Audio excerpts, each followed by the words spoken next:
lagi bertemu dengan saya di Titik Nol YouTube channel. Nah, dalam video kali ini kita akan bahas mengenai no dan any. No dan any nanti kita akan bahas di beberapa video kita, tapi untuk video kali ini kita akan fokus kepada nobody atau anybody dan no one atau anyone.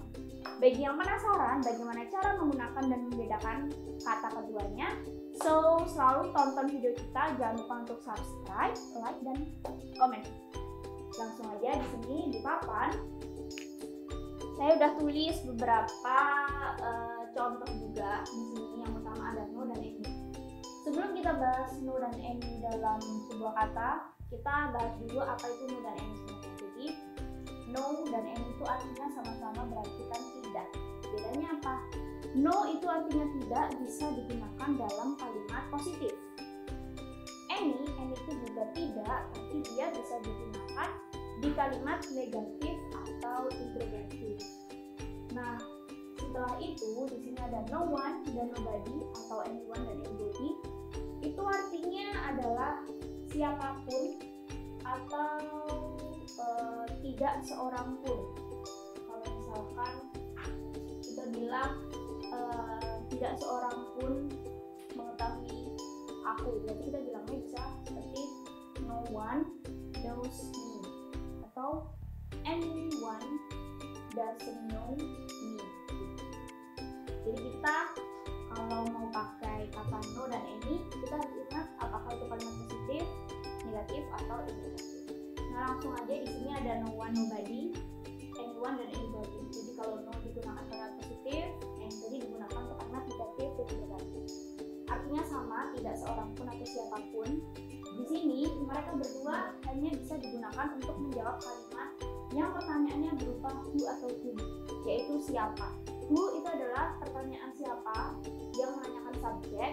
Kalau whom itu pertanyaan siapa yang menanyakan dalam objek. Langsung aja masuk ke tanda. Di sini ada who meets you every week.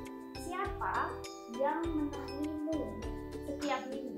Di sini kita pakai tense simple present, jadi menggunakan s. Who meets you every week. Kalau misalnya kita jawab no one meets you every week, berarti tidak seorang pun menemuimu setiap minggu. Jadi kita menggunakan meets.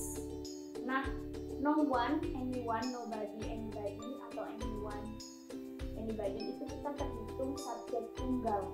Jadi kita selalu menggunakan singular. Yang kedua ada who is waiting for you. Siapa yang sedang menunggumu? Who is waiting for you? Tidak ada seorang pun yang sedang menungguku. Berarti no one is waiting for me. Sekarang kita coba yang menjawabnya nobody. Whom does she love? Berarti kita kalau pakai nobody, siapa yang dia cintai gitu kan? Nobody. Karena di sini kita menggunakan whom, berarti pasti jawabannya adalah objek. Jawabannya adalah she loves nobody. Dia tidak mencintai siapapun. Misal yang bawah lagi, whom will they visit tomorrow? Ini juga pertanyaan dalam bentuk objek.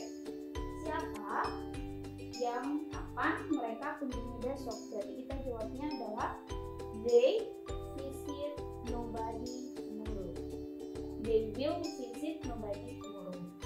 Mereka tidak akan mengunjungi siapapun besok. Nah, itu tadi untuk yang no. Bagaimana dengan yang any? Kita coba untuk yang any ya.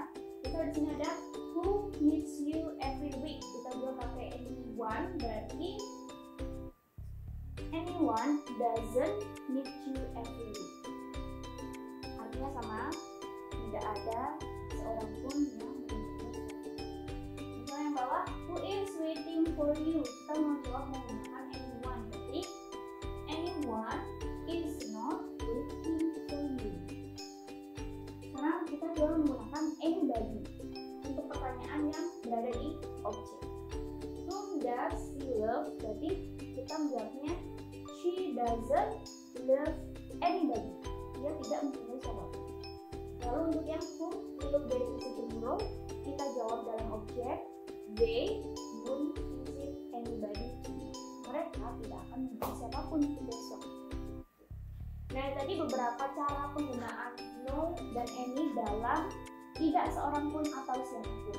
Nah, di video kita selanjutnya kita akan bahas tentang nothing dan anything atau nowhere atau anywhere. Nah, bagi yang penasaran, jangan lupa untuk selalu stay tune di channel YouTube kita.